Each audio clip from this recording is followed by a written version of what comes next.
everybody, and welcome to another week of Stephen and Walter Live, as opposed to dead. Yes. So, I see we have lots of people coming in. I'm just checking my monitor system here to make sure everything is working. Yes, everything's working fine, so that is good. So, let's jump right in here to see who's joining us. Nina is here, and Nina was the first one here, even though Barb's ahead of her right now, but Nina has been came on here about 3 hours ago. So she wanted to reserve her seat. So she got a front row. Barb is here. Hi, Barb. Nina got all caught up on her sewing projects on Saturday. Sew day, that's good. Russ, of course, is here from a very pollen-y Metro Atlanta. This pollen counts really got you going, doesn't it, you're Russ? here from a rainy Canada. Yeah, really. But Russ is really obsessed with pollen counts. So Charlotte's here. Hi, Charlotte. And Tamela and Suzanne and Faith and Mona, Gloria, Alice. Faith says, number 7, I will have to try harder. Being number 7 in the list. Oh, okay. Ooh, well, you're getting good at reading their minds. I'm not that up there yet with that. No, this would not be a good time to insert ads, YouTube, so go away. Pamela's here from Minnesota. Jean E is here. Pat Wainwright from NY Southern Tier. I don't know what that is. New York Southern Tier? I have no idea what that is. You might have to fill us in, Pat. Love the Canadians. Know quite a few of them. Yeah, we're here. There are quite a few of us, actually. 40 million, to be sure. MT, greetings to everyone. MT, I noticed that you had come on today on Russ's Block of the Month live.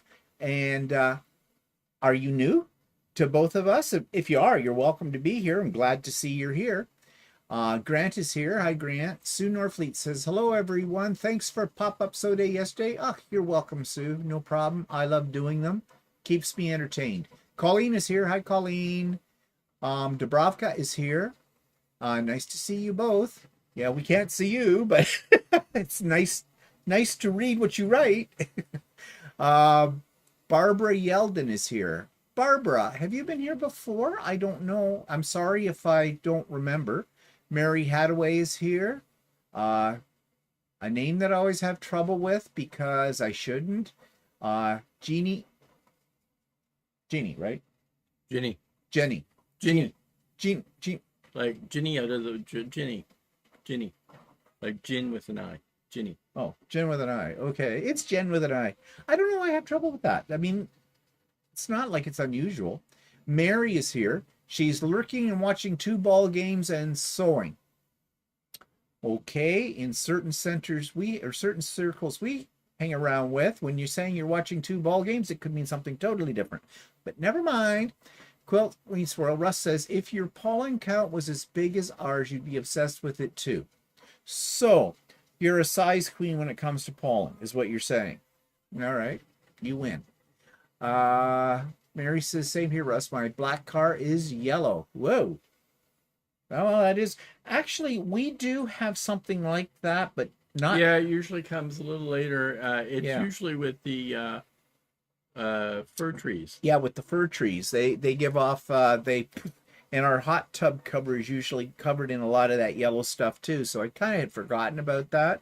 I guess because it doesn't usually bother me, except when you have to clean it up off the hot tub cover. That's a pain in the butt.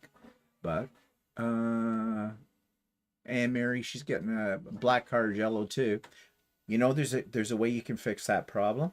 Buy a yellow car. Jeannie's here. Hi, Jeannie. And Cheryl's here. And Ruth is here. Vicky's here. Oh, Vicky's got a megaphone. Hello, Stephen and Walter. Hi, everyone.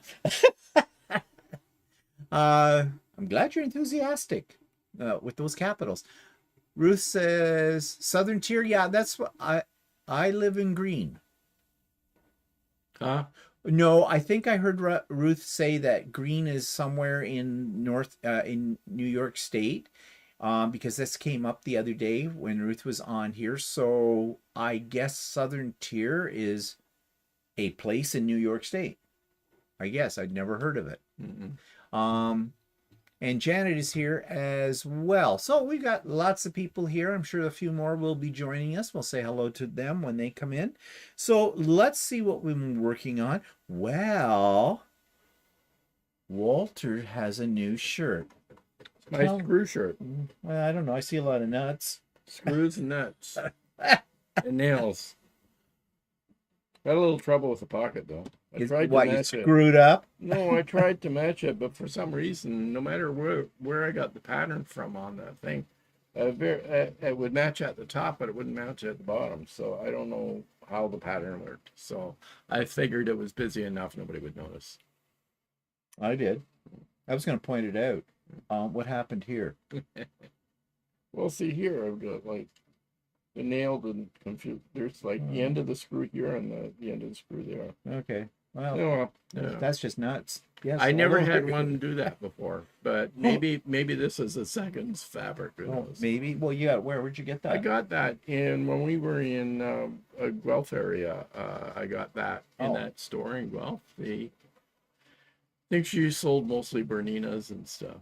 I forget the name of that. Dancing. Yeah, something like that. Yeah, that one. Oh, okay. Let's see. A few more people have come in here. Janet is here. Cynthia is here. Hi, guys. Having been watching, but I enjoyed listening. Okay. It's really bad because I'm an ex-English teacher when people write, because I am going to check your syntax and your grammar, but whatever, I'll try to get over that. Mary H is here. Barbara says, hi, I was here last week live in England near London. Clocks changed last night, so have to wait till 9 p.m. Okay, so your clocks change different than ours do.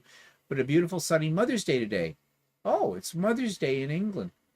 That's right. Your Mother's Day falls a lot earlier than ours. Ours doesn't usually happen until, the second Sunday in May? Something like that. I don't know. We don't have mothers anymore, so we don't have to worry about it.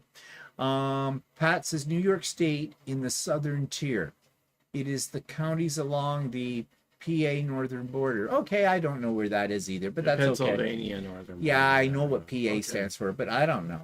I mean, guess what? I guess maybe some of you Americans should give us a lesson on geography about your country like we gave you about ours, because I don't know where that is.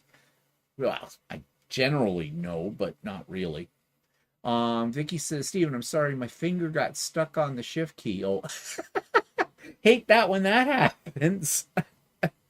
Let's see.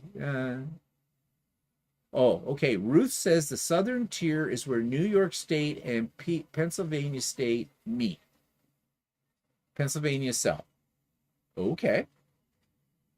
Learn something new every day. Joanne G is here. Judy is here from California. Cynthia says legally blind. Oh, okay. So probably difficult for pressing those keys, isn't it? Yeah. Marilyn says, I am empty. Oh, it's Marilyn. She's empty. An old account I haven't used in years and for some reason keeps logging me in instead of my usual account. Oh, okay. We thought we had somebody new there. But anyways, okay. Mystery solved. Mystery solved. So what have I been working on? Well, let's see. I'll put up some pictures here. You all know that my niece had a little girl. We found out about it 5 months after the fact, Clara. So I mentioned last week that I'm making her a quilt, and I'm using Tracy Perk's giraffe quilt pattern.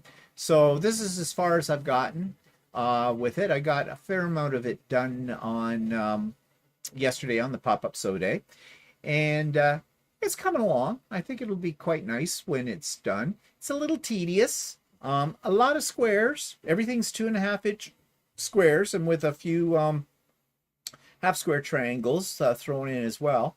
And there's 30 rows.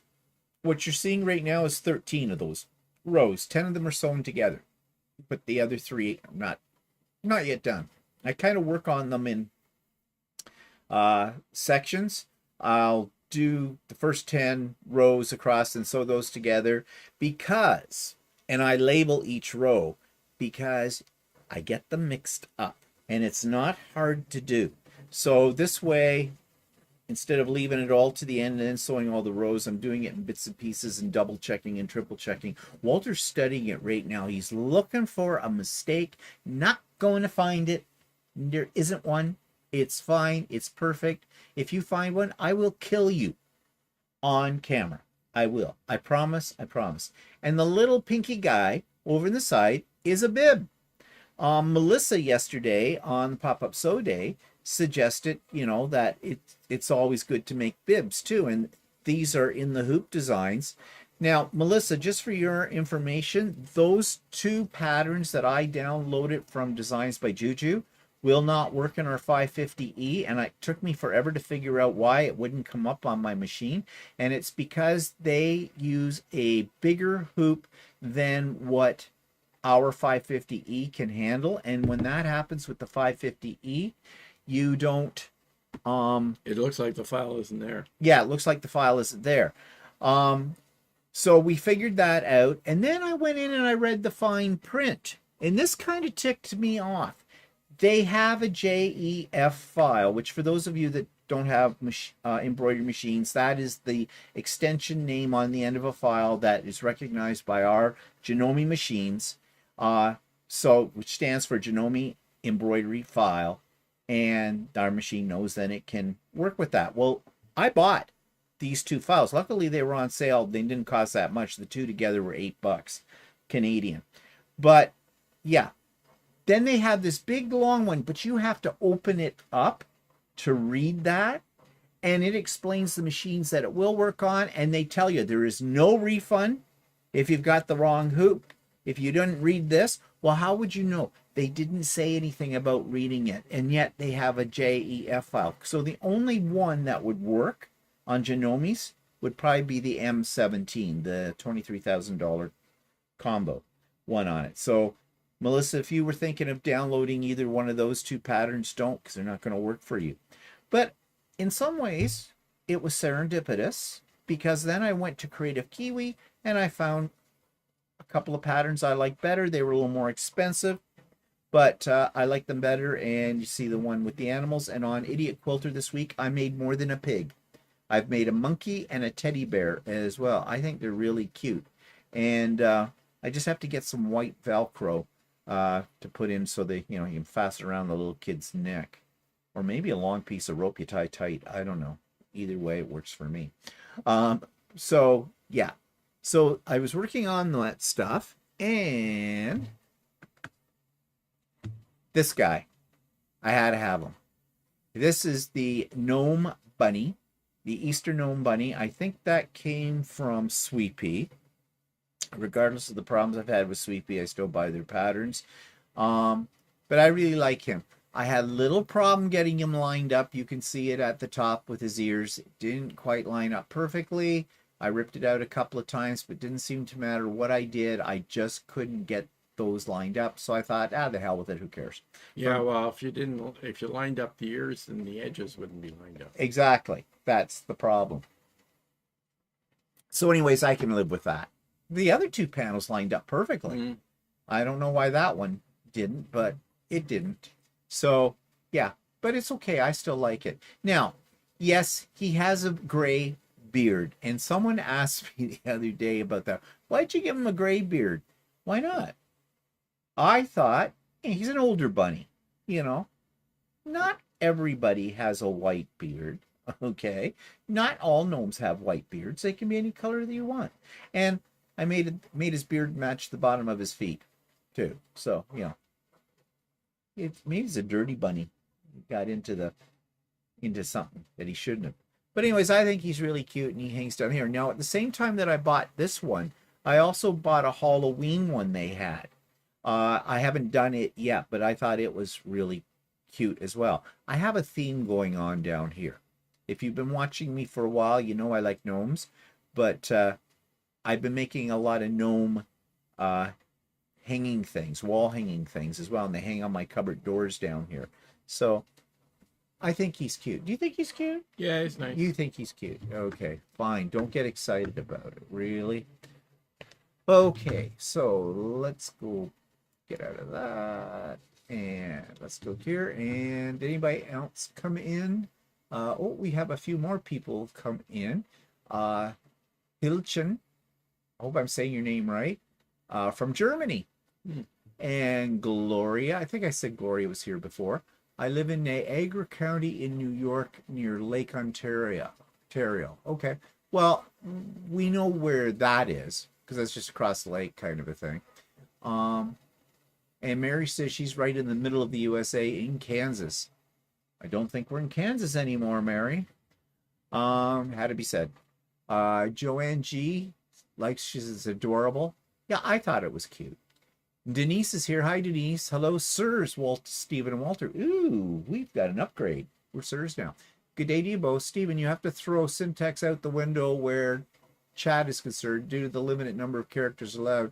Yeah, that's true enough, Denise. And the problem, too, is, and I have the same problem, your fingers get all in a knot. And, you know, there seems to be pressure to write something quickly when you're in chat. For some reason, I don't know what it is. At least that's the way I feel sometimes. So, you know, you don't really, your brain sees one thing, but your fingers have typed something else. And that happens. It's just sometimes I find that sometimes people write things that I haven't got a clue what they're talking about. I feel like a real dummy when that happens. But, you know, I don't know. So I ask. Cheryl says, giraffe is coming together so well, adorable. Yeah, Tracy's patterns, if you've never done one, they're all like this. They're all a grid. What'll drive you mental is cutting all the squares out. Like this one, the background is blue. Those are all 2.5-inch squares. There's 401 of them.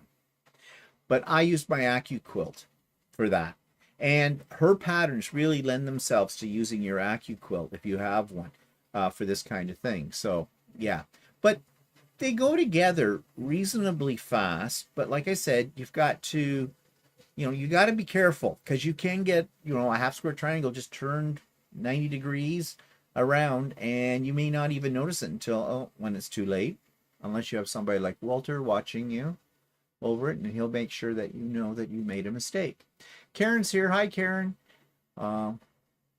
Thanks, Gloria. Melissa says, I love your bib. Sorry your first pattern didn't work.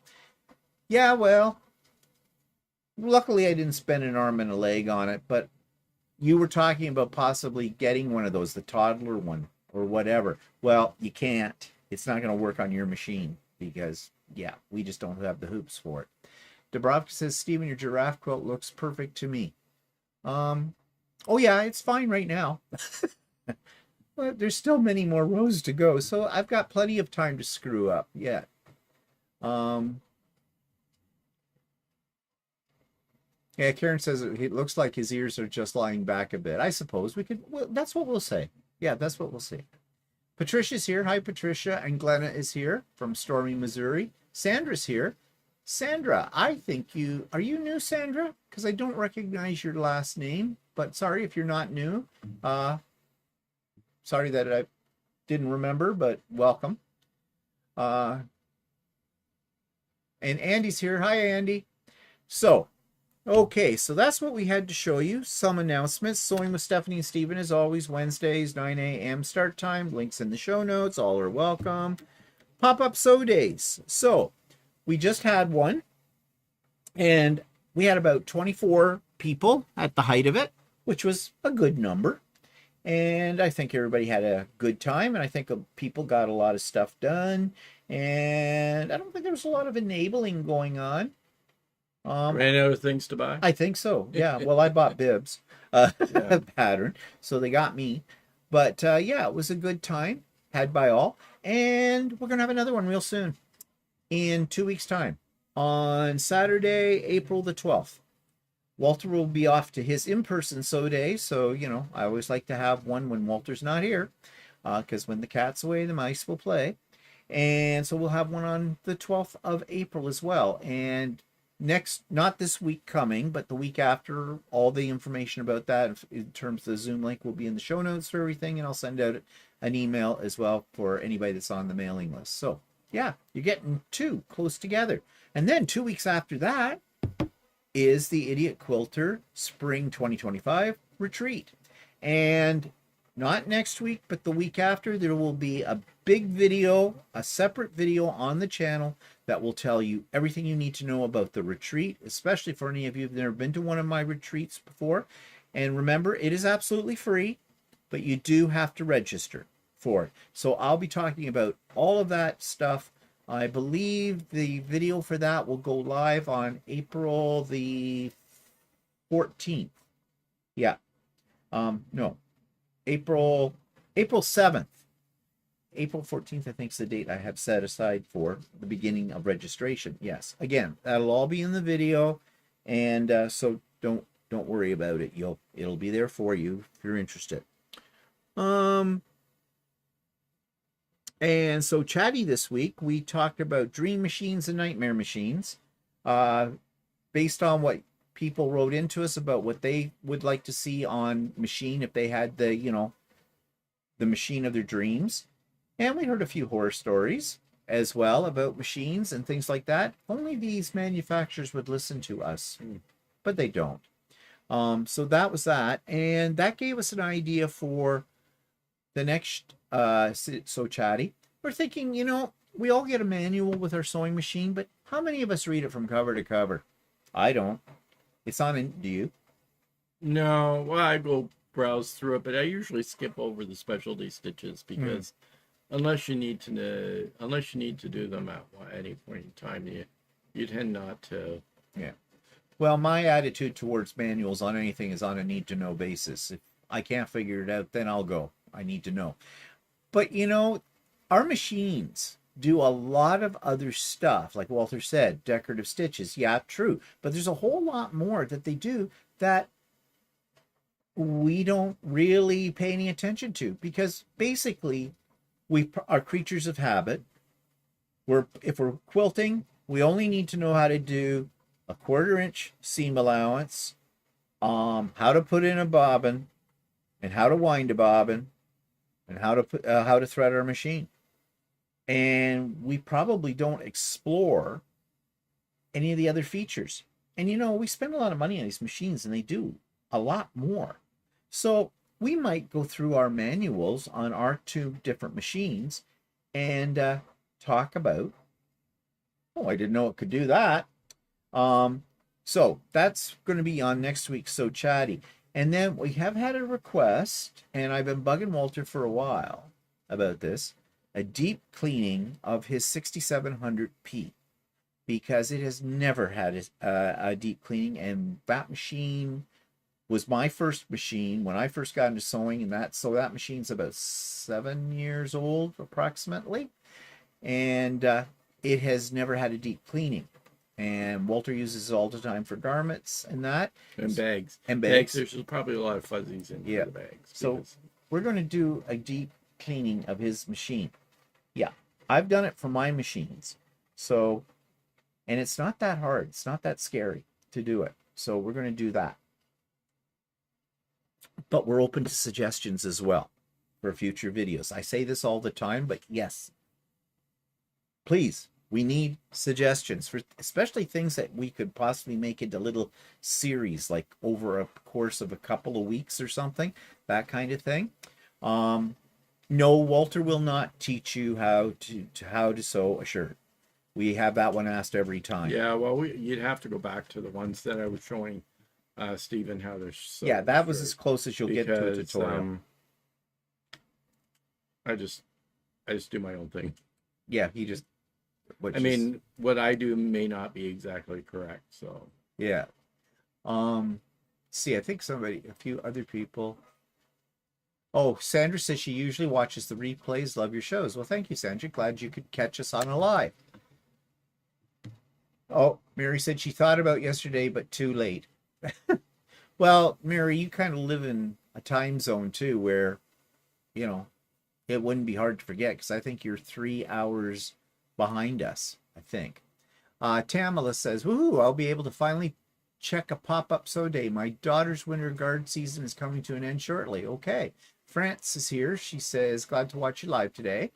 And well, glad you're live enough to watch us. Yeah. Pat is here. I try out each feature. Oh, she reads the entire manual. Okay. I don't. Yep, never have. But probably should, you know. It's like reading a pattern from beginning to end. Yeah, I know I should, but I don't, and then I get into trouble. Um, okay, so something I'm working on that I'm not going to show you right now, but I'm going to talk about it in more detail on my vlog because it has to do with the 3D printer, and my new one back here is working madly on this. I'm making another one of those creations by, I don't know how you're supposed to say his name, Fuluf. Fulv. But I made the Haunted Mansion. You've seen that. I made the Christmas house. You've seen that. And the theater was my latest one. Well, now I'm doing what he calls the fortune teller, which is this little scene with a gypsy caravan on it and a tent and it's got this really cool orb for like it looks like a Fortune teller's ball? Fortune teller, like crystal ball kind of a thing. I had to buy that.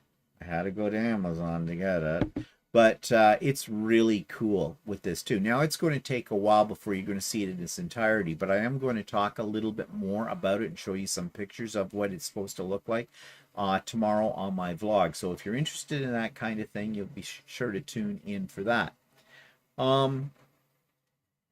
So Walter had excitement.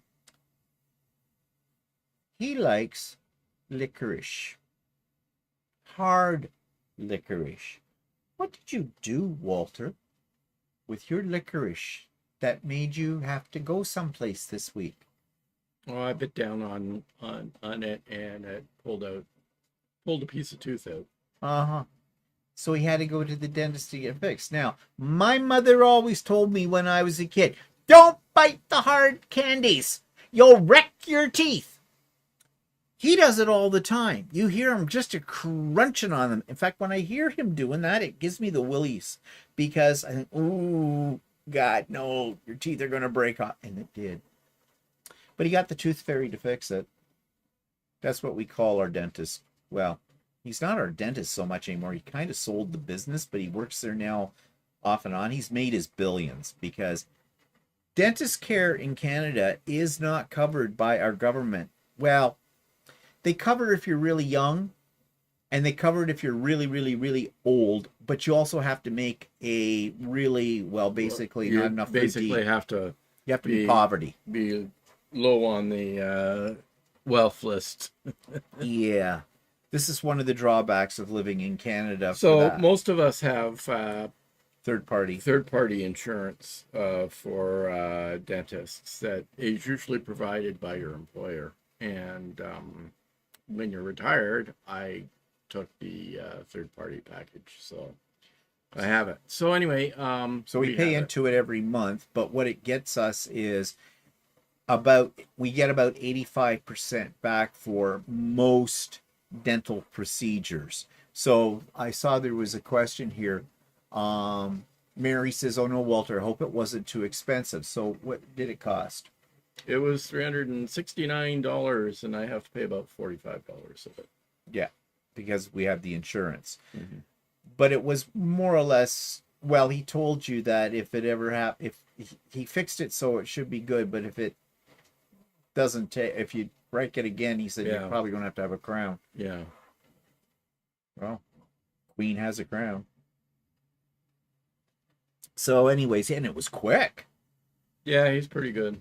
The other one that's in there, the one that actually owns the business now, she spends about 2 hours filling a tooth. I don't know what she's doing, planting a garden in there, fixing a major, making a major city in your mouth. I don't know. She is slow as hell. And the time she did a couple of fillings for me, Um, she goes, first of all, I thought it was only one filling. And then she's in there working away and she goes, well, that didn't work. That's what you want to hear from your dentist when they're working on you. Oh, well, that didn't work. So another two hours, it seemed like, it wasn't 2 hours, but it seemed like eternity again. She finally got it to work. Meanwhile, you're, drooling away. I don't like dentists at the best of times. So, yeah, not my idea of a good time. But the tooth fairy, we call him the tooth fairy, not to his face, because he's gay. And when he opens his mouth, his teeth stay in, but the ruby slippers do fall out. So, but he's a good dentist. Yeah, it's So, good, yeah. yeah. So that's fine. Anyways, yeah. So don't be biting the candy. Jeez. My mother always said. Oh, Vicky's here. Hi, Vicky. I think I said hi to Vicky already. She wants the thumbs up. Oh, and we have multicultural thumbs up. And Mary says that's not bad. I had to get an implant. Ching ching. Yeah, those implants. Yeah, I'm supposed to have I have a couple missing teeth, and they were trying to talk me into an implant. Well, I decided not to do it after I found out how much it was, and my insurance doesn't cover it. So Yeah, and then they try to say, well, everybody will see when you smile. And what was your answer? I don't smile. Yeah, I kind of threw them. But that time they wanted something like, was it 7,000? 7,000, yeah. Yeah, 7,000. Well, it started off being 4,000, and then they kept upping it because they were going, well, then you need grafting done and all this other stuff. And I thought, well, wait a minute, I've had dental surgery in the past, and if I can avoid it, I avoid it, because when they open up your gums and that, it takes a long time for it to heal. So. Yeah, my sister had receding gums, and so she went to a specialist, and that's what he did. They grafted it all, and I don't know. It sounds to me very, very painful. So I don't know, and expensive too. Andy says, I saw a video of a lady who lives in Texas who was going to Mexico for dental work because the work is more affordable there. I have heard that, but I don't think for us it would be. Well, I think our prices are pretty high, probably because a lot of people here have insurance for it. So. Yeah, and these dentists, they just go ka-ching ka-ching when you walk in, and they're smooth. Because apparently I have heard that if you don't have insurance, your prices can be negotiable. Yeah. Well, my dental hygienist, I was used to going to get my teeth cleaned every 9 months. And because actually my insurance, when I was a teacher for that's what it covered. It was there. It started off, it was once a year, and then they dropped it and we could get it every 9 months. On the insurance plan we have now, I could have it more frequent. But I said, well, I didn't know that at the time. She says, well, I think I should see you every 4 months for a cleaning. And I said, yeah, but my insurance doesn't cover. She goes right to the computer. Computer says yes. Oh, so that's why you want me to come. Yeah, but you still have to pay the deductible. Yeah, I still have to pay the deductible. So actually it ends up costing me more than if I went every 9 months. I talked them out of doing that. Yeah, I don't know. They sucked me in. So, Charlotte says, no wonder you call him the tooth fairy. Yep. Barb chews ice, but haven't broke any teeth yet. Ooh, that is something No, too cold for too me. cold. Ooh, just makes me cringe when I think about it. Mary says, yep, they grafted a dead person in my mouth. Okay. I don't know even how to approach that one. Okay.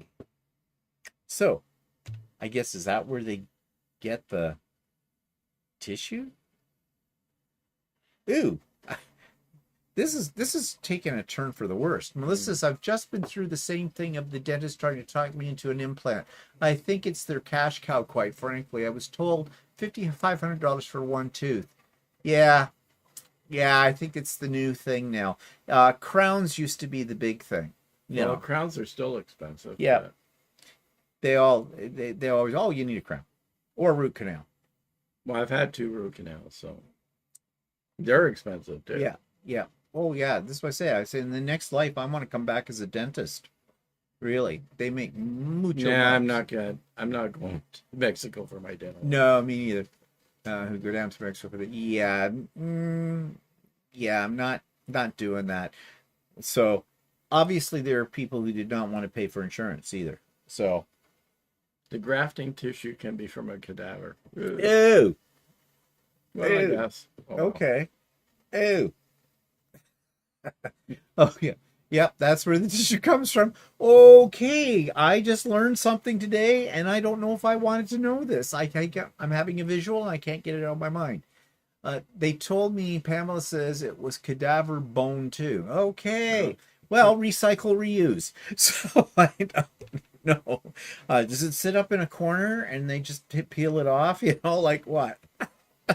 Okay, let's change the topic and let's talk about Carney, our new prime minister, forever how long, currently, and his telephone conversation with Trump. We don't know whether this was a good thing or a bad thing because both sides are being a little bit tight-lipped about it. The only thing that Trump or Carney will say about the conversation was, well, it was a good discussion. Okay. I've been watching the journalists here, and they've been reporting, well, apparently he didn't say 51st state, and he didn't call Carney the governor of Canada. So I guess that's a plus right there. But, you know, we don't trust Trump. So, yeah, that was what he was like that day. What's he like tomorrow? Who knows? Or maybe Tuesday as he puts the tariffs on for us. Which he's going to get back in spades. But Carney didn't say how good it was. He said, "Well, we had a No, that Trump said a productive meeting. productive meeting." He said Carney said they had a productive meeting. Well, that can mean many things.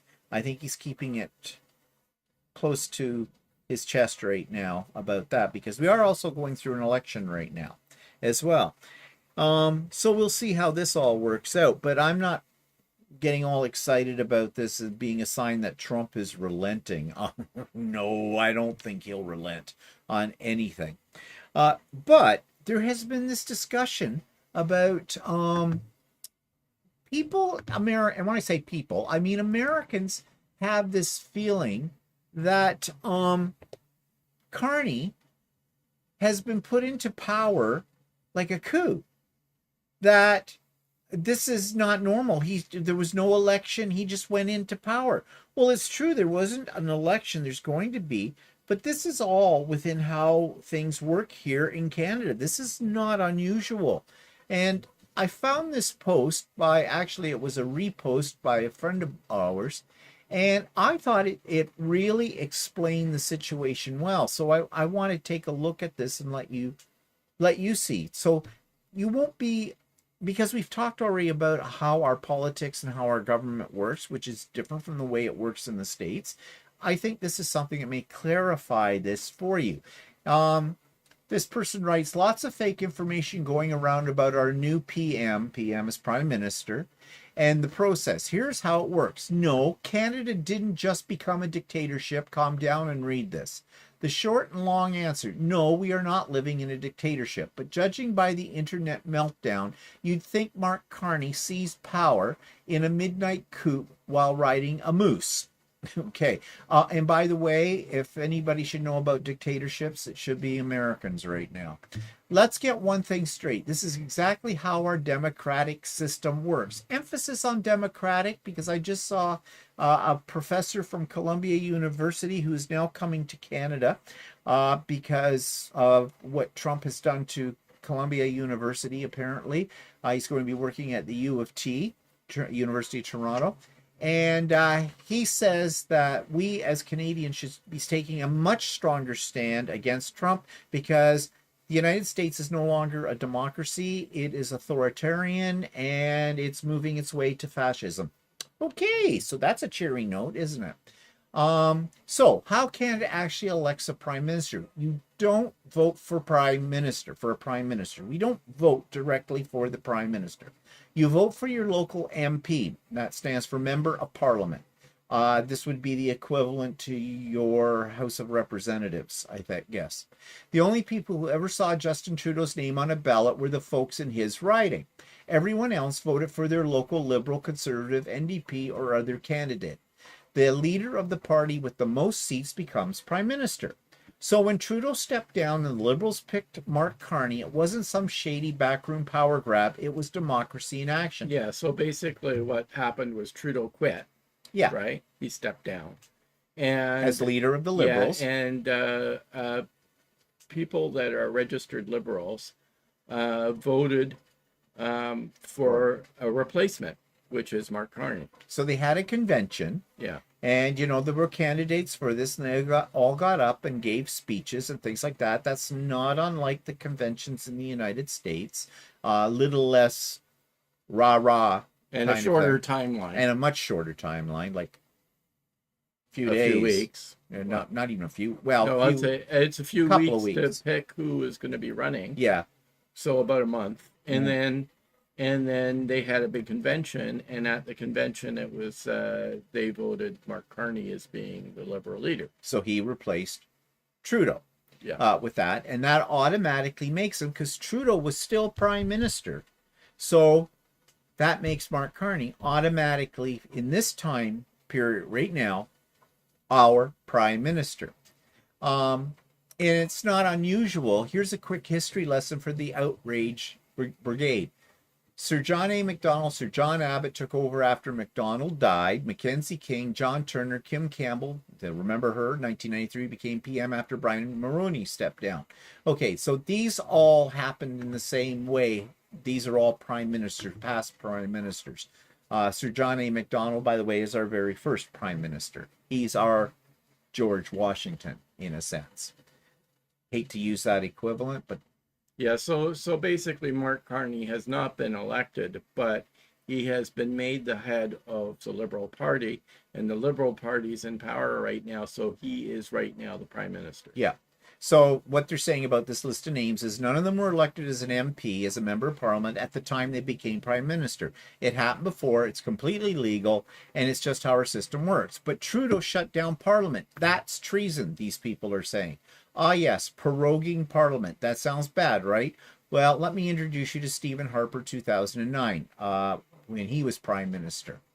Faced with a non-confidence vote, Harper shut down parliament. A non-confidence vote is when the party in power does something that the other parties do not like, and they will take a vote, and if they vote against whatever the party is doing, it becomes what they call non-confidence, and we go to an election. Basically parliament is dissolved. Back then, conservatives called it a brilliant strategic move. Now, when a liberal does the exact same thing, they scream dictatorship. Newsflash, it's not illegal, it's not a conspiracy, it's not even news. So what happens now? Carney's expected to call an election very soon. Well, this was written before he did. It has been called. It's at the end of April. Yeah, Why? April 28th. Yeah, April 28th. Why? Because the Liberals don't want to delay. They know that dragging this out would hurt them, not help them. So an election is coming. You will get your say. Okay, and our elections do not run as long. Our elections can only run, our campaigning, I guess you'll call it, can only run for, was it 36 days? I think it's a minimum of 36 days. I don't know what the maximum is. Oh, well, there is a maximum. But it's not like in the States. You guys seem to be going for 2 years for a new president. Oh, and what about Poilievre? Poilievre is, or as we call him, PP, he is the leader of the Conservative Party. He's an asshole. He's a Trump in training. Here's something else that conveniently is missing from the outrage machine. Pierre Poilievre still doesn't have the security clearance required to become prime minister. And they keep asking him about that when he's going to get it, and he keeps refusing to talk about it. Why? I mean, yeah. This is sort of like when they were trying to get Trump's tax records and everything like that. Well, this is what I mean. He's Trump in training. That's right. To run the country, you need top-level security clearance. As of now, Poilievre doesn't have it, and it's not because of some liberal conspiracy. Every party leader needs to pass this vetting process. If he can't be prime minister, period. Which is interesting, because he's running for the job. Yeah. So we don't know what's happening with that. So maybe, just maybe, the Conservatives should worry less about screaming dictatorship and more about whether their leader can legally hold the job he's campaigning for. Final thought, take a deep breath, Canada. You want it Trudeau gone? He's gone. You want an election? It's coming. Now do your part. Get ready, show up, vote. That's democracy. So basically, that tells you, where's my button? That tells you how we pick a prime minister. And that's how it works. And that's why we're in the situation we're in right now. Trudeau was not getting the support from his own party. They wanted him gone. They wanted new leadership. Mark Carney won that. Now he has to go through an election in order to legally be the elected prime minister of our country. And that's how it works. And this is normal. All of this is normal. Okay, when a leader steps down. So I thought that put it together in a very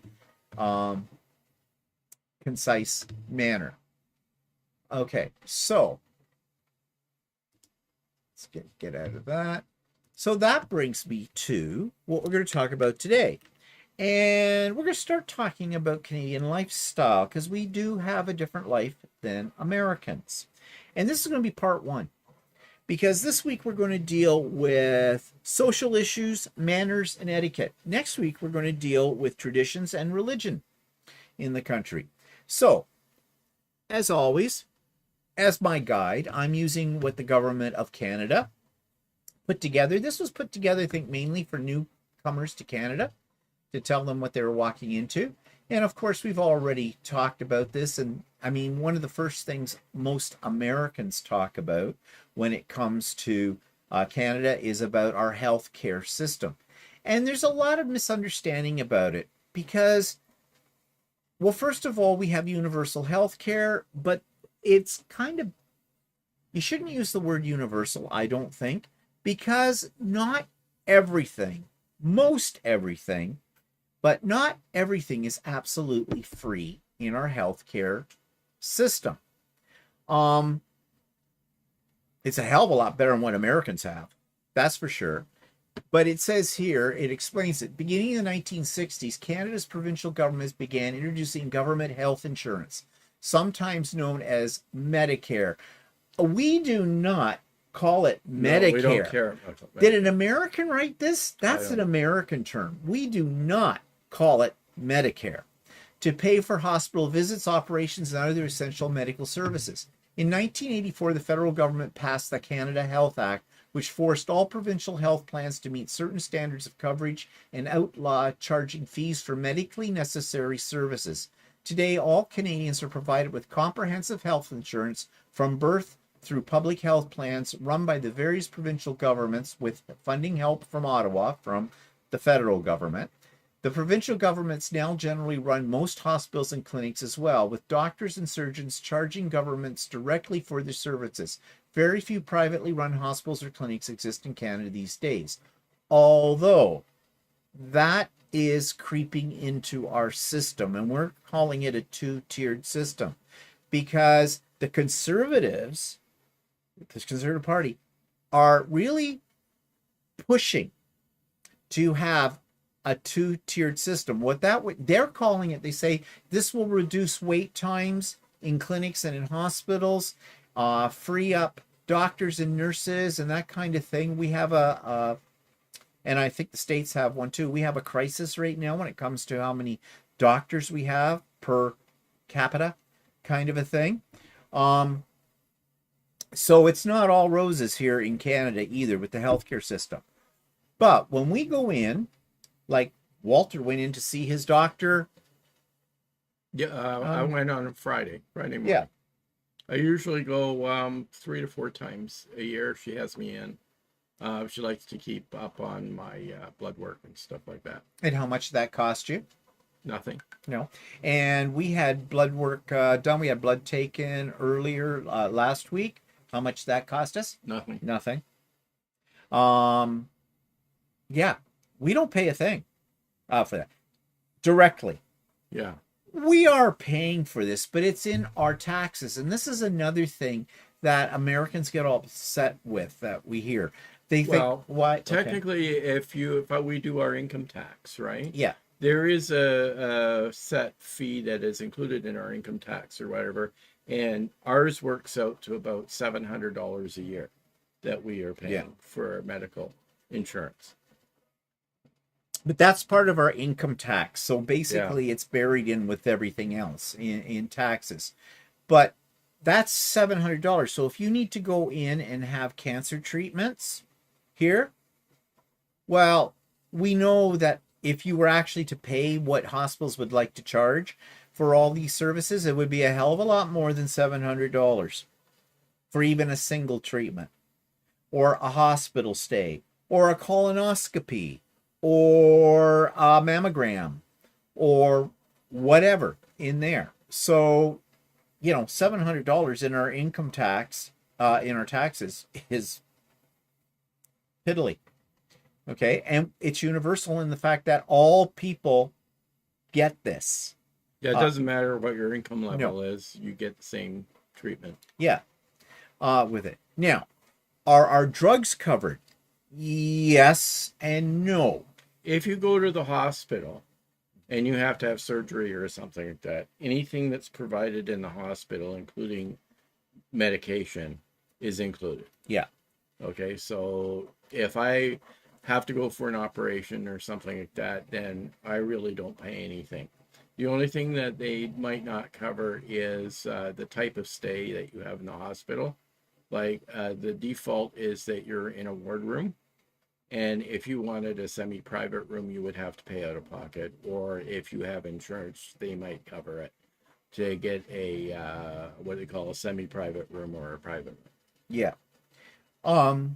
And now for our drugs, most people have a drug plan of some sort through wherever they work. Yeah, if you're out of hospital, if you're at home, then you have to pay your own drugs. Or like Steve says, most people have a drug plan. Yeah. And it covers it. Unless you're over 65, then most of your drugs are covered, and you have $100 deductible every year. Yeah. $100 once in a year, kind of a thing for that. So yeah. Now we do have a universal. We do have, well, they want to have a universal drug care plan. The NDP government is constantly fighting whichever government's in power to get that through. Did we not get? Yeah, there's a drug plan right now for people that don't have coverage, for kids that are under a certain age. I can't remember what the age loophole is.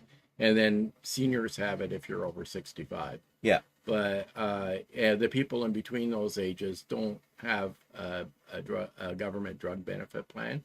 But most people that work full time usually get a drug benefit plan from their employers. Yeah. So basically, most Canadians supplement whatever they're going to get from the government or from their employer, depending on where they work or whatever, with a third-party plan.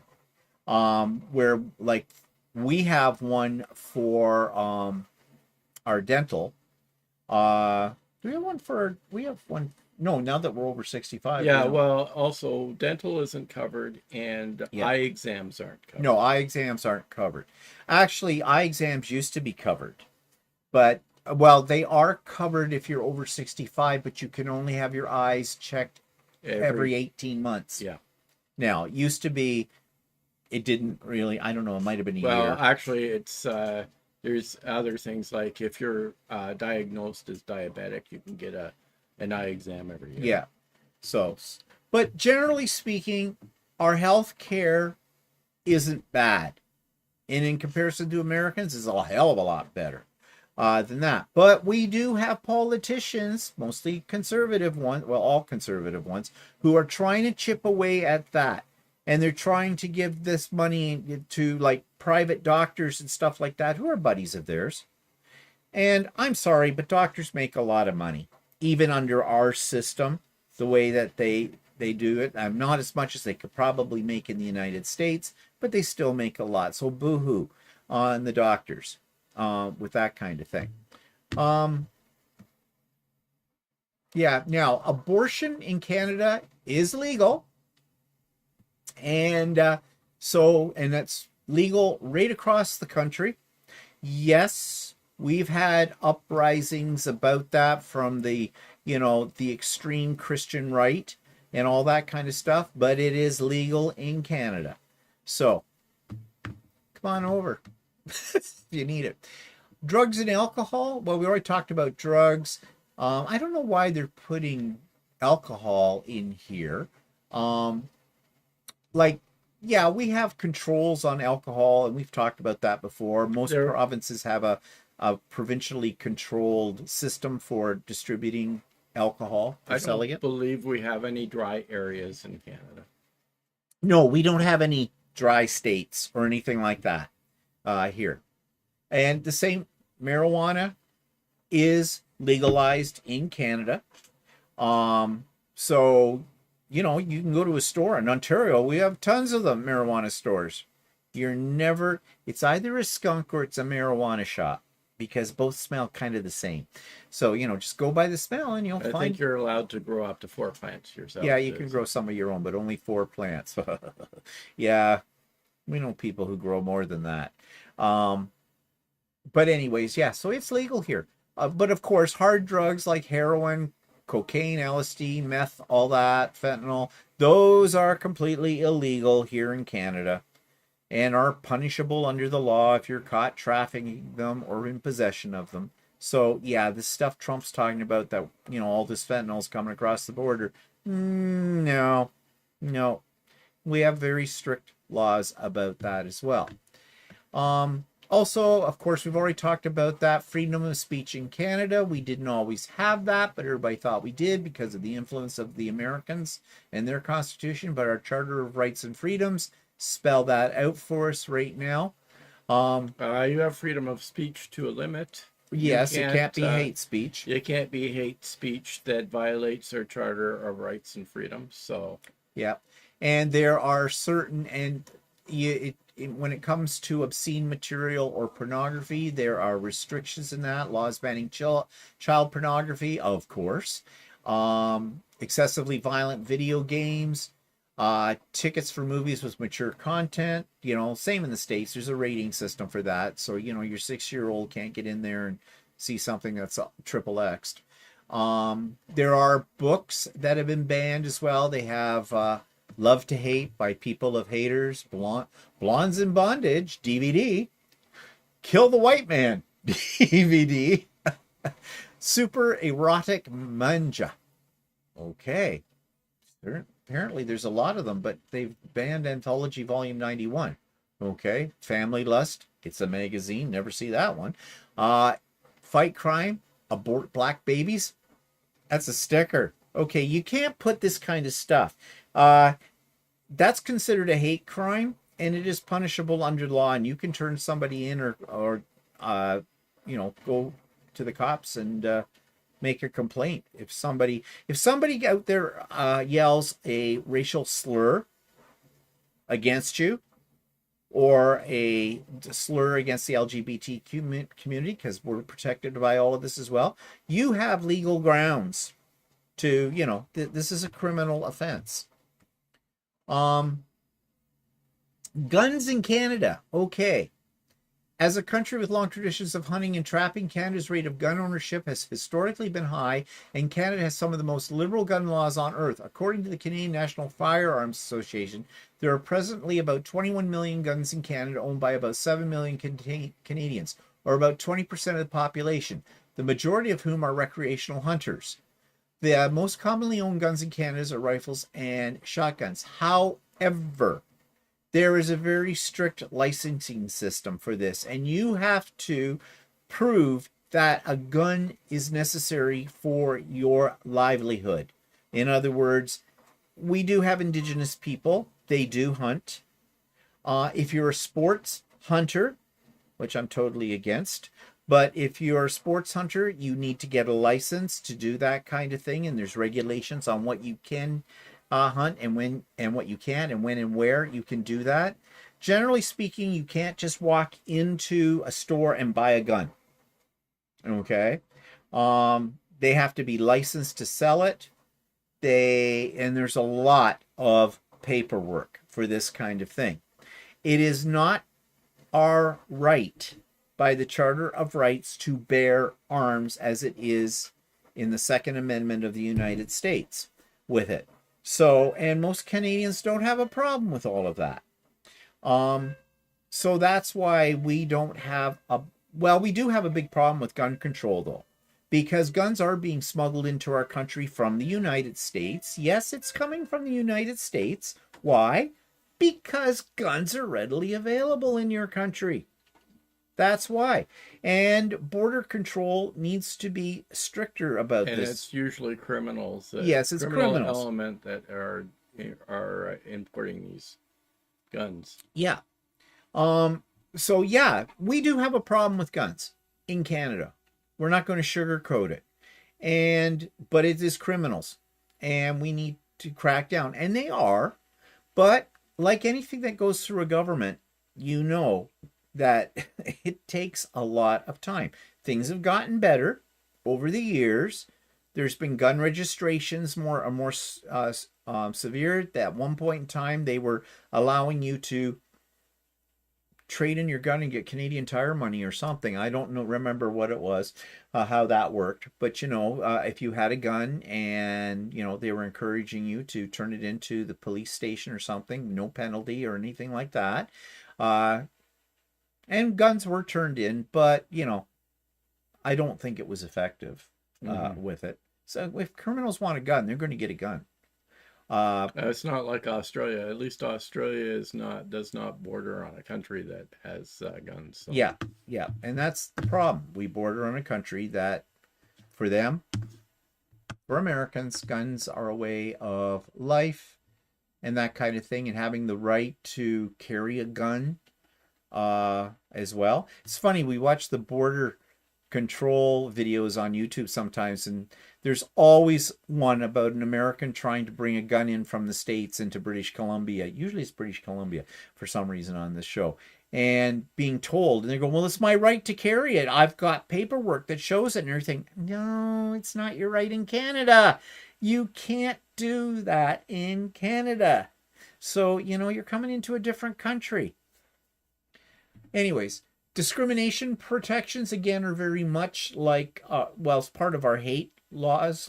Yeah, so it's part of our Charter of Rights and Freedoms. And several things are included in there under race, gender, religion, and sexual orientation. Yeah. So you cannot discriminate against that. You can't do it. And, some people try to get away with it, but no. Generally speaking, all Canadians realize this. And here in Canada, of course, lesbian, gay, bisexual, and transgender rights are protected under the Human Rights Code. And it's legal for us to get married as well and all of that. Now, here's something you might not have known. Prostitution is legal in Canada. Purchasing it is not. Which, this one's always confused me. Like they say, selling sex is legal in Canada, but purchasing it is not. A somewhat confusing status quo born from a 2013 Supreme Court ruling holding that previous attempts to outlaw selling represented an undue burden on the safety rights of prostitutes. Yeah, we have a problem with the extreme right in our country as well on this. Personally, my thought is this. If prostitution is legal, then buying it should be legal too. To each his own. On top of it all, by making prostitution legal, that meant that these people who work in the sex trades can get proper health care that is covered, which makes it for a safer form of sex when it comes to sexually transmitted diseases and stuff like that. In Holland, it's perfectly legal. Yeah, and in Holland, the sex workers are Checked. checked regularly to make sure that Yeah. they are clean. Yeah. Um, and you know, what is it hurting anybody? If you don't want a prostitute, then don't get one.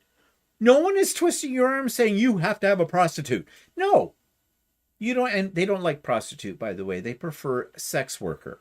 Yeah. But nobody has to do that kind of thing. So how is it hurting people? Also, legalizing it puts it in areas where they're not as seedy, where, you know, they always say the children, save the poor children from these prostitutes. Sex workers do not go and feed on children. However, there is a problem with what do you call it? Trafficking. Oh, yeah, we do have a problem in Canada. Well, most countries do with, you know, they basically kidnap women from other places and force them into the sex trade. And that's a problem. And that needs to be looked after. Mm-hmm. We need to have stricter laws and, you know, systems it's that one thing if that. somebody has decided to do this sort of thing. Yeah. As opposed to somebody being coerced into doing it. Being forced into this kind of thing. Yeah. That's a problem. But you know, really, gambling in Canada, well, all of our casinos and things are regulated by provincial governments, and many of them are owned by Aboriginal peoples. It's a way for them to make money. And so that's how it is. Personally, I don't think we should have legalized gambling. Because a lot of people can't control themselves. However, having said that, it's probably the same as sex workers, and you know, whether or not you buy into their trade. I guess it's each their own. It's your own decision to do that kind of thing. It is a moneymaker. These many of them are, like they call them, charity casinos. So, you know. Yeah, and the government also sells lottery tickets. Yeah. But what's interesting about our lotteries is that if you win $1 million, you take home $1 million. You take home $1 million. It's tax free. There's no tax on it. Yeah, in the States, I think you are charged something like as high as 50% on any of that, and here, no. So come to Canada and gamble. Oh wait, no, because you'd have to take it back to the States, and that would be a problem. So for you, death penalty in Canada, we don't have it. It's been gone for many, many years. Let's see, from 1859 to 1962, the Canadian government executed 710 convicts, mostly by hanging, for various crimes involving murder or treason. After a series of controversial cases, a moratorium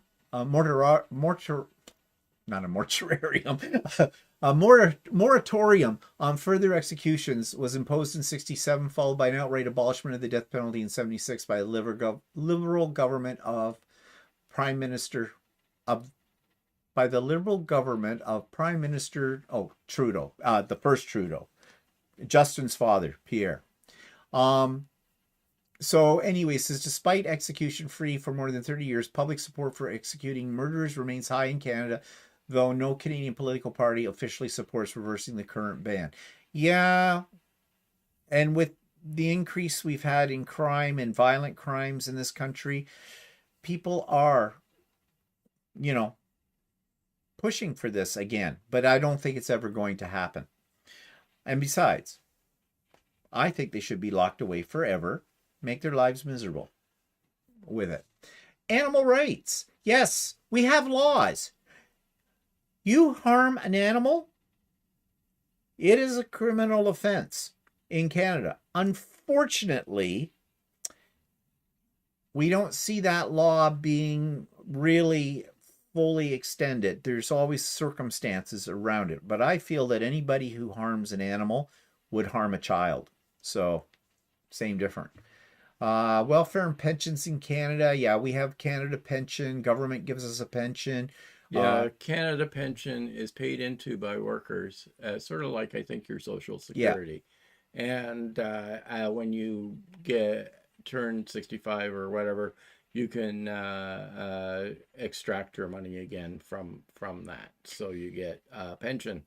And then there's also something called old age security pension, which you do not contribute to, but it gets paid out to everyone that's a senior in Canada. So Now, as Walter said, we don't contribute to that, but we do through Yeah. our taxes. And the CPP, which is the Canadian Pension Plan, and OAS, Old Age Security, are taxable. And unless it's changed, old age security will be paid out to even people that are never became a Canadian citizen, that Oh, is are that- legal immigrants, Oh, because my mother yeah. used to get it. Yeah. So we do to a point look after our senior citizens. Both Walter and I get CPP and OAS, but we also both have pensions from our jobs that we paid into and our employers paid into as well. With it, not everybody has that luxury. Everybody will get, if you're a Canadian citizen, will at 65 get CPP and OAS. Actually, you can take out your CPP as early as when you turn 60. Well, you can only get CPP if you've worked. Well, yeah, you have to have had a job. So, unfortunately for the homeless, but we have other things in place to help them. It's still not enough in that way, Yeah. but there is a lot less. I don't want to say there's less poverty in our country, but we tend to have things put in place for people who are really, really in a bad state. We just don't abandon them from that. And even if you lose your job, we have unemployment insurance benefits that you qualify for. So, you can get a paycheck. It isn't as much as you would probably make, well, depending on what kind of job you had. But yeah, we do that. We look after people in our country. We could do more. We could do better. Well, something we haven't covered is pregnancy in Canada. Oh, yeah, true. Well, We're not there's pregnant. social assistance programs for people that give birth, and usually that's coordinated with your employer, where you can take up to a year off. Yeah. And you will get money from actually employment insurance benefits. Yeah. It's at a reduced rate from what you would get paid normally at work, but you can take that time off. And you can share it with your spouse. So you can take, as a woman, you could take 6 months and then go back to work, and your husband could take 6 months with it, or whatever way you want to split it up here. So I know that in certain parts of the United States, employers, your job is there when you come back. Yeah, your job has to be guaranteed for you. If you take a year off after pregnancy leave, your job has to be guaranteed when you come back. Yeah. So before we go on to a little lighter discussion about it, let's just take a quick look here to see if there were comments.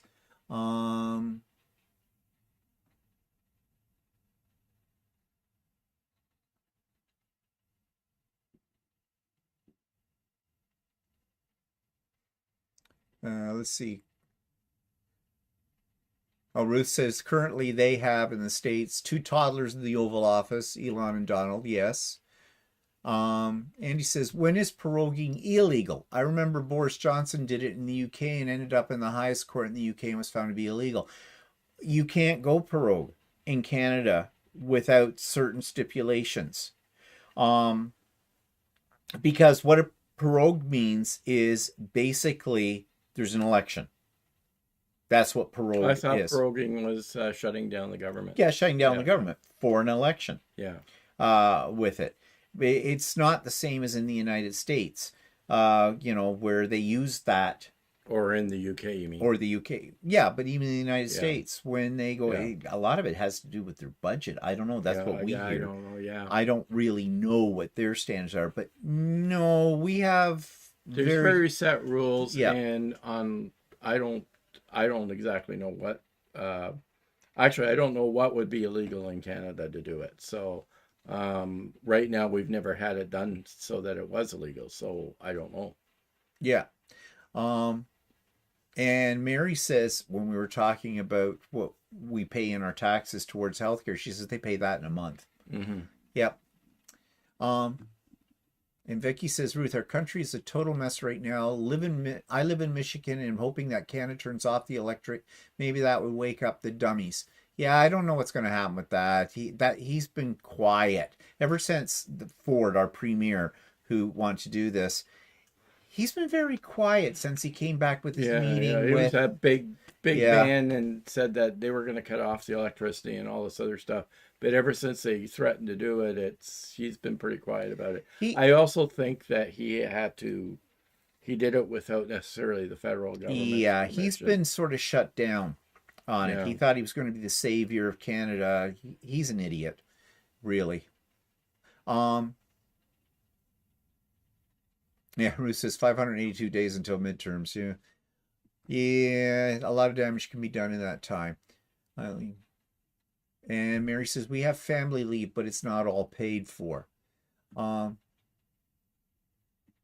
yes, France, we do have it good, and that's why we are standing up against the Americans. Because if we became the 51st state, We would lose a lot we of would stuff. lose so much, from that.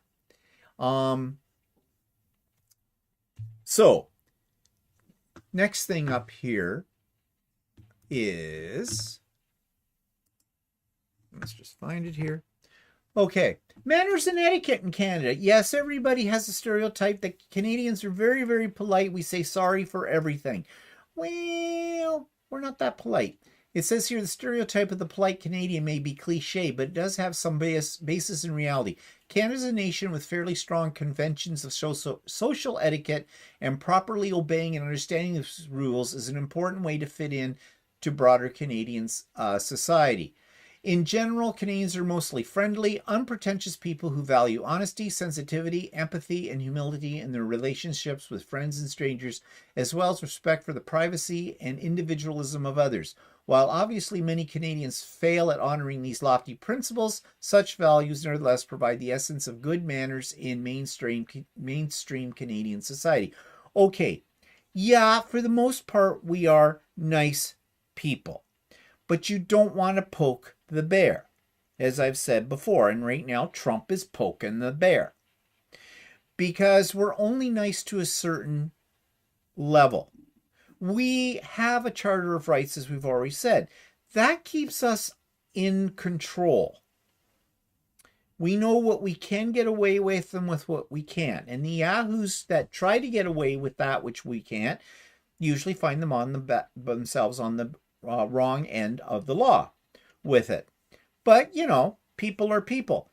The biggest problem we have right now, and this may sound racist, is that we have an influx of immigrants that come from other cultures that don't necessarily have the same values as what Canadians do. Now, I'm not going to say that their value system is worse than ours. It's just not the same as ours. And they tend to live by what they grew up with naturally. And says this is where our human rights Charter of Rights can be a problem, because they come in and they do certain things and feel that they can get away with them and then if someone says no you can't, they claim discrimination and go to human rights. So it's a double-edged sword in some ways with that. But generally speaking, we are an honest people. We do have empathy. You can see that in the way of our policies that we already talked about in terms of employment insurance, our way of looking after our elders financially, all that kind of stuff. That you could put under the category of empathy. We give a shit. Yeah, and actually, what Steve said, yeah, there's pockets of people that have come in from other countries that seem to resist change. Yeah. But then there's lots of people that come in from other countries that adapt to Canadian lifestyle. And I've worked with many, many people from different countries and all over the world in my own business. Like in the business that I worked for the government, and the government had, there were people from all over the world in there, and most conform to Canadians. Canadian lifestyle. Yeah. Well, they picked to be here. Many Yeah. of them, they wanted to come here for whatever reason. They weren't happy where they were, so they came here to have a happier life. And for the most part, I think they do.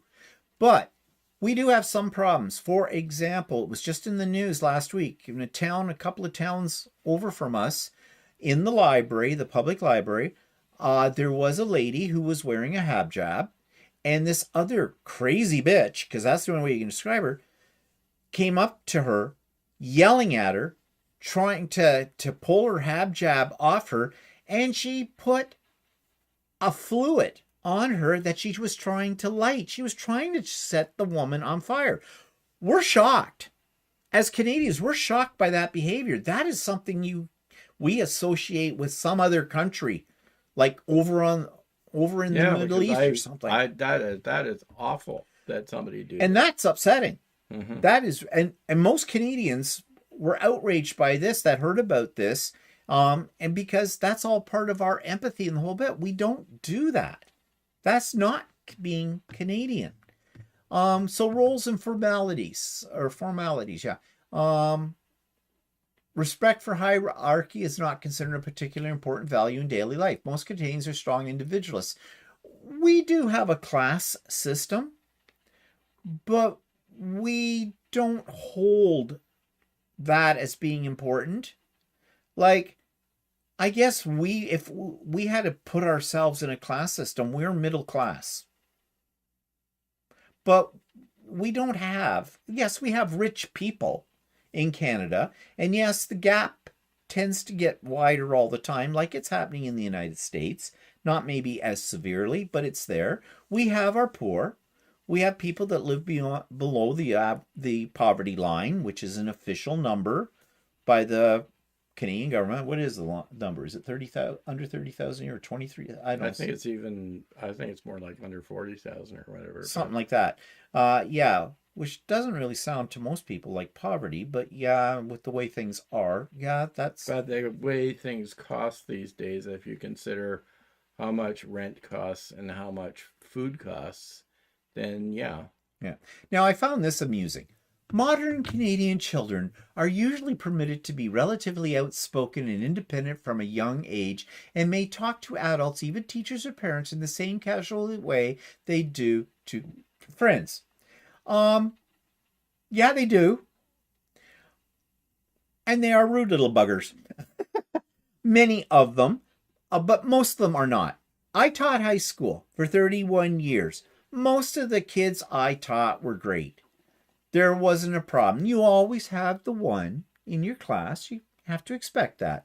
And you show me a child that is disrespectful, that is a problem, and I'm going to show you a problem with parenting. I'm sorry, but it's true. It's not the kid's fault. That's what the kid's gotten away with, because kids like to try to get away with things because that's a rite of passage.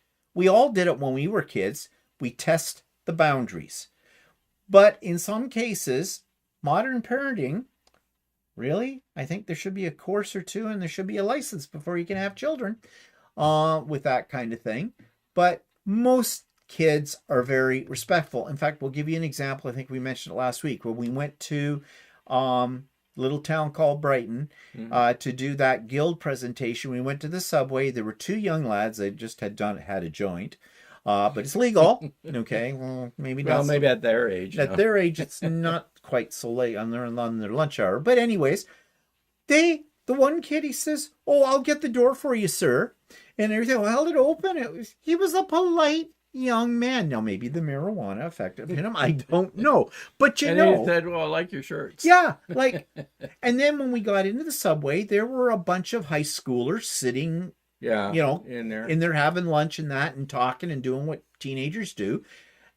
But none of them were obnoxious. None of them were obnoxious or being a pain in the ass or anything like that. So, not all our kids are that way, but I think the vast majority of our kids are pretty good. And I'm saying that from my background as a teacher. Then we got here the main figures of reverence. I love the word reverence in this.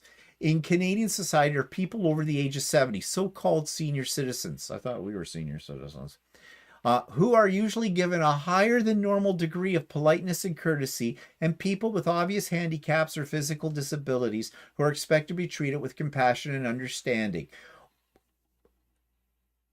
I guess. Mm-hmm. I guess. Yeah. Like, yeah, you will, it's not uncommon in Canada if an elderly person is in a wheelchair or has a walker and they're going into a store or something, that somebody holds the door open for them or asks if they can help. I was in Costco the other day and there was a lady in a motorized cart, and she kind of looked over at She was me. trying to get. She was trying to get something off an upper shelf, and she says, "Excuse me," she says, "could you help me?" I said, "Oh yeah, sure, not a problem."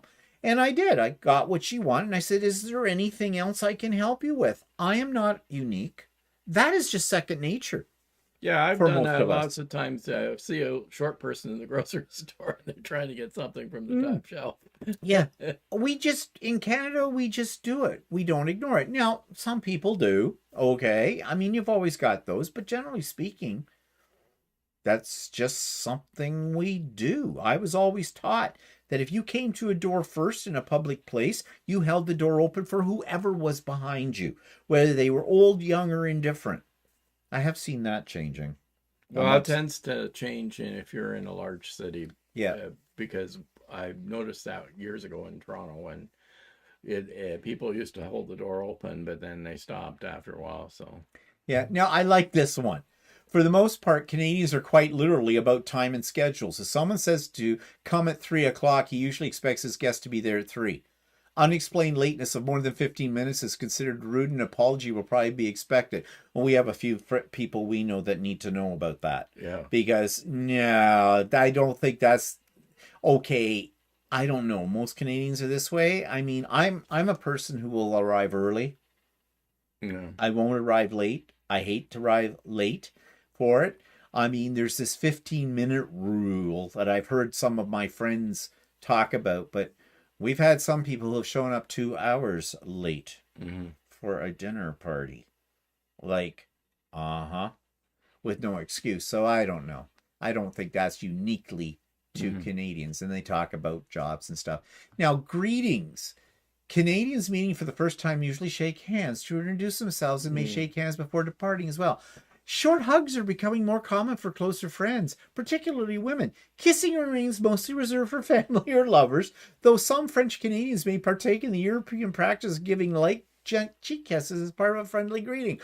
I don't know who wrote this, but I think they're going a little off the deep I don't end. usually like to shake hands. I don't like shaking hands with people. And of course, maybe this was written before COVID, kind of a thing, because now I think most people don't touch. And in fact, people have a thing about, you don't touch somebody without their permission, kind of a thing.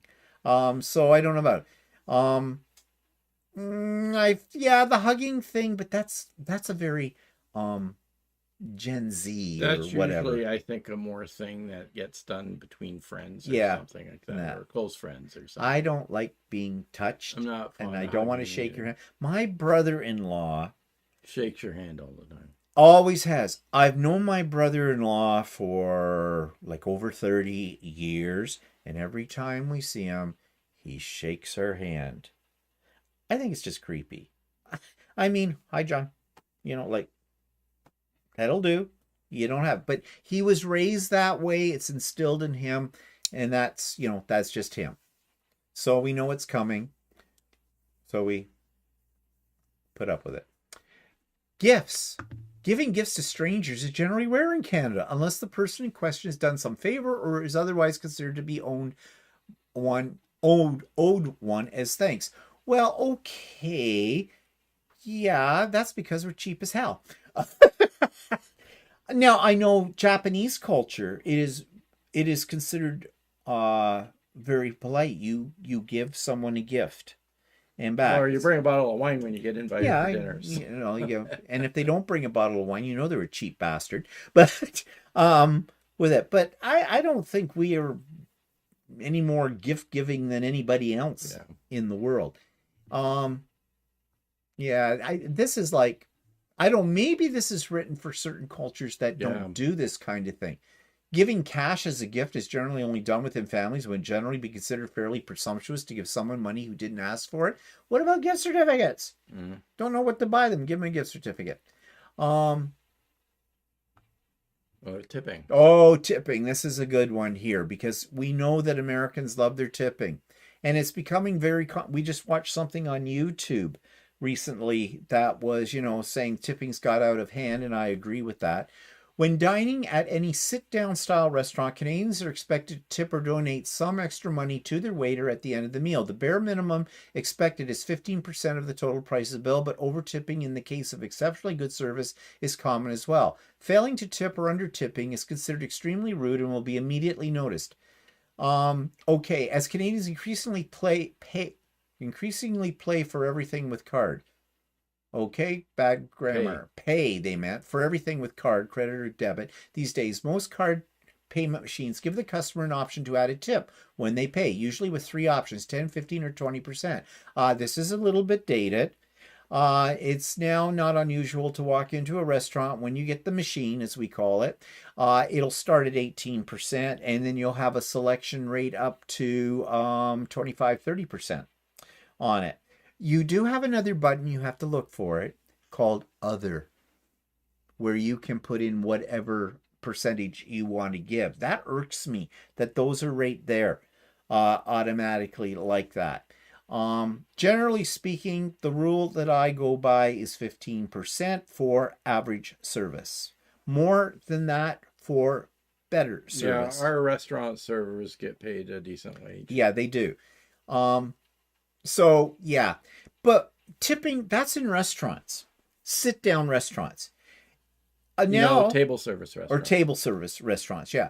If you go to a restaurant or a place where you get like Subway, you get a sub or a buffet or something like that, where you serve yourself, no. Although they try to do it now. They will. In fact, if you go up to pay for, or when they bring you the machine, the tip will be already there. And there's other ones and this all started during COVID, more so. So now there's tipping taxi drivers, Uber drivers, in hotels, if someone takes your luggage up to your room and stuff. Now, I know in the States that's very common. Here it's becoming a little bit more common. In fact, because I'm a cheap bastard, if they want, somebody says they'll take my bags up to the room, I go, no, I can do it myself. Yeah. So I don't have to have that awkward time. And you see, in Canada, here's something, okay? Tipping. Strippers, I don't know how you do it with them. Because we don't have dollar bills. And we don't have $2 bills. So basically, if it looks, well, we will give a loonie or a toonie if you're doing cash, but we do it everything by card. Yeah, well, now minimum tip would be about $5. Yeah. Yeah, with it. We don't have a fistful of ones. So I'm thinking strippers are benefiting from that. Do people only tip $1 or $2? Like, I think people would tip probably nowadays, due to inflation, more $5 anyways. Oh, well, yeah, they probably would. But yeah. I like the philosophy that they have in Australia. You don't tip. Period. They give you good service. You can if you want to, but they don't know what to do with it. Yeah, in fact, we've had taxi drivers. We tipped on a taxi driver and he gave it back to us. He gave it back to us. Yeah. So, and I find it very refreshing. But their servers in their country, like ours here, make a good wage. I know in the United States that's not true. I just saw a whole thing that talked about how servers are paid. The employer takes into consideration that they'll make tips, and that reduces the amount that they're paid hourly and stuff like that. And then I think there's some legislations or things, people trying to make laws in different states or in certain areas of states where servers are supposed to get a minimum wage, but then it depends on how many. Like, it's very, very complicated, and I don't understand it at all. But in Canada, not so complicated. Bottom line is, if you want a tip, feel free to do so. You do not have to feel obligated to tip because someone just served you and just threw it down in front of you. You can make your money, voice your discomfort with that or your complaint about it. Then they talk about gestures to avoid. This is funny. Middle finger raised. Why? Why would that be offensive? I don't know. Elbows on the table while eating. Well, it depends how you were brought up. Yawning. Yeah, well, I was always taught, you don't really yawn in somebody's face. Thumbs down. Oh. There we go. Thumbs down. Eating with an open mouth or talking with a full mouth. Well, yeah, that's just good hygiene not to do that. Pointing or staring at strangers. Well, that might get you beat up. I mean, I don't know. You don't do that. And then they talk about sneezing and then no shirt, no shoes, no service. And what is gross for me is people that work on themselves. Oh, that's disgusting. And that is not a Canadian thing. We see that more from certain ethnic groups that are not native Canadians. Like, it just makes me throw up when I see that. In fact, there's countries that will fine you when you do that. Singapore. Yeah. You don't do that. New Zealand. Yeah. Yeah. Public nudity of any sort is illegal. No, it's not. In Ontario, it is legal for ladies to go topless. In the summer. Any time of year, but I mean, who wants their nipples nipped? Kind of in the winter. It's, and there are areas, beaches and things like that allow nudity. Yeah. So. Yeah. But generally speaking, you're not going to walk down the streets of Toronto and see some woman bearing all out there. Or man. Unless it's during Gay Pride parade. Then you're going to see a lot of things that you probably don't want to see. Conversation taboos, politics. Oh, that's not a taboo. We talk about that all the time now. Foreign policy, sex. Okay, sexually explicit conversation can actually be illegal in Canada in some contexts, making it the most sensitive social taboo of all. Yeah, it can be considered sexual harassment. I believe the United States have the same thing in their HRs and things like that. Mm-hmm. Yeah, you don't walk up to someone of the opposite sex or the same sex and start, saying things that, you shouldn't say. So, yeah. And yes, in Canada, we have many religious beliefs, and we're going to talk about religion, one of the topics you're not supposed to talk about, but we are, next week. And other Canadian taboos. The issue of abortion is not a taboo in Canada. Discussions about French Canadians and their sense of persecution in Canada or desires to leave the country have a strong potential for generating polarized, uncomfortable debate as well. Well, yes, in certain parts of Canada, especially out west. Here in Ontario, not so much so because we have a very large, what we call francophone population, plus we're right next door to Quebec, so we're pretty much used to French Canadians language. Aboriginals, very controversial. This is something that's ongoing in Canada. We do not have a good relationship with our Aboriginal people because of, centuries of them being persecuted by the colonizers and then by the Catholic Church and then by previous governments and things like that. So, yeah. Stereotypes of politeness. Yeah, we don't say sorry all the time. And we've already talked a little bit about that. So, anyways, that was part 1 of the Canadian lifestyle. Next week, as I said, we're going to look at religion and traditions in this country and how we handled the various religions we do have in this country, because we have a lot because of our immigration and things like that. So that's what we'll talk about next week. So before we go, just see if there's anything here, because I wasn't paying much attention to what people were saying. 2, 3. Lots of teeth, Chuck.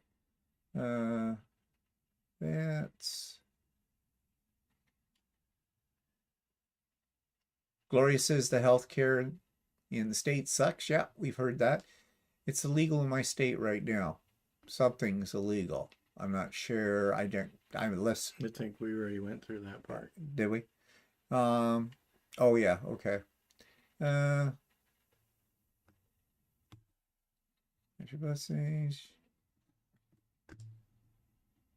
Yeah, Andy says she and her sister Jeannie were taught to respect the rules of the country you visit. Yes, you know, don't come to another country expecting that it's going to be like your own. That's one reason you travel, to experience different things. However, a lot of Americans who travel don't get that, and it usually gets them in trouble.